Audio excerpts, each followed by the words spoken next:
자, 리와인드노믹스 2화 시작하겠습니다. 네, 안녕하세요. 리와인드노믹스 2화 우형입니다. 민영입니다. 네, 저희가 리와인드노믹스 상당히 많은 게 바뀌었죠? 엄청난 변혁이 있었습니다. 네, 엄청난 변혁이. 침묵도 있었고요, 방금. 그렇죠. 방송사고는 아니니까요. 자, 저희 이제 그러면 리와인드노믹스 오늘 진행은 어떻게 될 겁니까? 예, 오늘 진행은요. 지난주 경제 일간지의 네. 그 일면의 헤드라인 중에서 가장 이제 저희 생각에 인상 깊었던 건 이제 좀 더 집중적으로 일주일치를 보고 그 중에서 좀 가치 있는 기사를 골라보겠다. 뭐 이런 식으로 해석하면 되겠군요. 그렇죠. 먼저 이제 1월 1일 H경제 일면 예예. 일면 기사입니다. 자, 제목은 기업가 정신 지축을 흔들어라. 자, 이 기사는 어떤 기사였습니까? 그렇고 그런 기사였죠. 그렇고 너무 성의가 없는데요. 1월 1일을 맞아서 뭐 이런 내용이 나와 있습니다. 한국 사회가 복지 및 경제 민주화 논란이 있었고 경제가 안 좋았는데 이 경제를 다시 회복시키기 위해서는 기업가 정신이 필요하다. 그렇죠. 아니 근데 네. 저는 이런 고리타분한 기사는 좀 뭔가 눈에 잘 안 들어왔어요. 사실 당연한 소리였죠. 네. 뭐 틀린 말이 없잖아요. 하나도. 여기서 그렇죠. 약간 좀 뭐랄까 뜬구름 잡는 소리라 그래야 되나요? 좀 더 구체적이면서 좀 현실적인 방안의 기사는 아니었다고 저는 생각을 합니다. 네, 일단 1월 1일 H경제는 기업가 정신을 잘 살려서 1년을 시작해보자. 정부의 창조경제 입장을 받은 것 같습니다. 그 다음에 두 번째로 1월 2일로 바로 넘어가 볼까요? 그렇죠. 가볍게 다뤄봅시다. 1월 2일에 예. 제목은 한국 고교 교과서엔 기업인이 없다. 이 헤드라인 이게 마음에 들었어요. 말 그대로 네. 고교 교과서엔 기업인이 없는데 고교 교사에 실린 그 기업인도 뭐 부정적인 이미지가 대체로 많다라는 거를 얘기해주고 있죠. 외국의 경우에는 그 유명했던 기업인들을 발굴하는 경우가 많대요. 근데 우리나라 한국의 교과서에는 기업가 자체가 굉장히 적게 출연하고 그쵸, 그리고 그쵸. 기업가 정신에 대한 긍정적인 면이 적게 포함이 돼 있다. 사실 앞에 나왔던 그 헤드라인에서도 기업가 정신 강조하고 있는데 네. 고등학생 때부터 교육이 중요하다고 생각해요. 이제 기업인에 대한 긍정적인 인식, 새로운 가치 창출에 대한 그런 미리 알았으면 좀 글로벌 기업들이 많이 나오지 않을까 저는 생각합니다. 자, 이 기사는 뭐 5점 만점에 몇 점 정도? 감히 4학년 평균적인 학생이 제가 봤을 때는 신선도로 따져서 예 한 4점. 대단하군요. H경제 기사를 논하다니.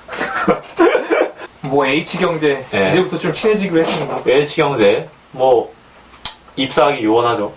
자, 넘어가겠습니다. 정말 들어가고 싶습니다. 이건 진짜 잡서류입니다. 진짜 아무리 생각해도 잡서. 자, 윈고 뭐 이 정도는 아니지만 어쨌든 1월 3일에 원고예요. 네, 1월 3일에 기사를 보겠습니다. 1월 3일에 기사는 원고. 원 높을 겁니다. 네. 원화가 높아지고 삼성이 쇼크를 받았다. 증시, 불안한 출발. 뭐 이런 제목인데요. 자, 어떤 내용이었습니까? 솔직히 말해서 제가 봤을 때 이제 가장 중요한 이슈라고 생각을 해요. 경제적으로 봤을 때. 네, 좀 카메라 좀 봐주시고요. 요즘에 이제 네. QE 테이퍼링이라고 하죠. QE 테이퍼링. 이게 뭡니까? 작년에 네네. 버냉키가 이제 양적 완화를 실시했었는데 그렇죠. 이제 그거를 한 축소시키는 건가요? 규모를 축소시키는 겁니다. 그러니까 테이퍼링이 뭔가요? 그 테이퍼링이 이제 서서히 줄이는 걸 얘기하는 거죠. 그런 걸 말하는 예. 건가요? 사실 양적 완화가 어떻게 연관이 되는지 저는 사실 이게 잘 그려지지 않거든요. 그래서 이거를 좀 이따가 다시 설명을 해주시기 바랍니다. 4일자로 넘어가고 오늘은 이 기사를 좀 탐구해 보도록 하죠. 그러죠. 자, 이제 좀 쉬어가는 기사 하나 나왔네요. 기가 막히죠, 이거. 이게 카톡에 떠다니는 대한민국 네, 정부라는 1월 4일 정부라는 예, 이제 지금 헤드라인을 가지고 있는 카톡에 기사입니다. 떠다니는 대한민국 정부. 자, 이 내용 뭐 제가 간단히 설명을 하면은 예, 카카오톡을 많이 쓴답니다, 공무원들이. 예. 그러니까 국가 기밀이나 대외비라든지 맞습니다. 어떤 중요한 숫자 같은 것들이 카톡 서버에 굉장히 축적이 되어 있다. 예. 하지만 그럼 카톡 서버는 이 보안에 과연 강력한가? 그냥 일반 메신저잖아요. 이를테면 아니면 군인들도 그쵸. 이제 간부들은 쓰 간부들이 군 간부들이 카톡을 쓰는데 근데 사실 군트라넷이라고 알지 않습니까? 민영도? 자, 군트라넷 보안은 굉장히 탄탄해요. 인터넷이랑 연결이 안 돼 있단 말입니다. 예. 하지만 카톡은 그렇느냐? 사실 보안이 굉장히 취약하다. 뭐 이런 내용이 되겠습니다. 이게 왜 경제 1면에 나타난 거죠? 경제학과로서? 글쎄요, 이게 경제적인 파급 효과가 좀 클 수도 있다는 거죠. 좀 더 안 좋은 측면이 좀 많은 것 같아요. 그렇죠. 안 좋은 측면이 좀 더 많은 정도가 아니라 이거 굉장히 보완을 해야 됩니다. 이 카톡을 쓴다는 자체가 사실 좀 안 되죠. 왜 안 된다고 아니, 생각해요? 대외비나 기밀을 카톡으로 공유하면 어떡합니까? 군트란에 지금 만들어놨더니 카트란에 쓰고 말이죠. 그렇죠. 그렇죠. 이게 그렇죠. 군트란에 왜 만들었습니까? 인터넷에 연결 안 돼야 되는데.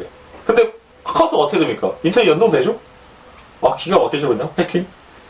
아니죠. 그렇다고 또 카카오톡 쓰는 걸 또 지행할 수는 없죠. 이거는 네. 물론 뭐 보안 시스템의 구축도 좀 중요하겠지만 네. 일단은 뭐 각자의 도덕 의식에 맡겨야 되겠죠. 지나가는 기사인 줄 알았는데 상당히 뜨거운 감자군요. 그러게요. 쉬운 기사여서 그런가? 예, 넘어가겠습니다. 자, 이제 마지막 5번째. 예. 6일자 기사에 네, 오늘이네요. 예. 오늘 헤드라인. 기업 수출막은 정부발 소비자 평가. 예, 이것도 좀 간단하게 그냥 설명을 해주시기 바랍니다. 자, 카메라를 보면서. 뭐 간단한 내용이었죠? 예. 네. 정부가 소비자 평가를 했는데 네. 소비자에 근거한 평가가 아니라 그쵸. 정부 정책에 의해서 소비자 평가가 이루어진다. 그쵸. 그럼 정부 그게 평가 핵심이죠. 아닙니까? 근데 이름이 소비자 평가랑 말이죠. 정말 아이러니하죠. 그렇죠. 이거 한국경제 1면, 한국경제, H경제 1면, 나올만 합니다. 기가 막히네요. 야. 입 좀 조심해 주세요. 네, 실질적으로는 네. 그 거래하는 업체한테도 만족을 시켰고 네. 그 기준도 어느 정도 만족을 시켰다는 거죠. 굉장히 잘 외우고 계시네요. 근데 정부가 한 소비자 평가에서는 미달이 됐다는 거예요. 네네. 그것 때문에 기업의 수출이 지지부진하다. 네. 그거를 말하고 있는 기사입니다. 자, 그러면 이제 그 3일자 그러면 저희가 좀 더 깊이 파보도록 하죠. 자, 깔끔하게 정리해보도록 하겠습니다.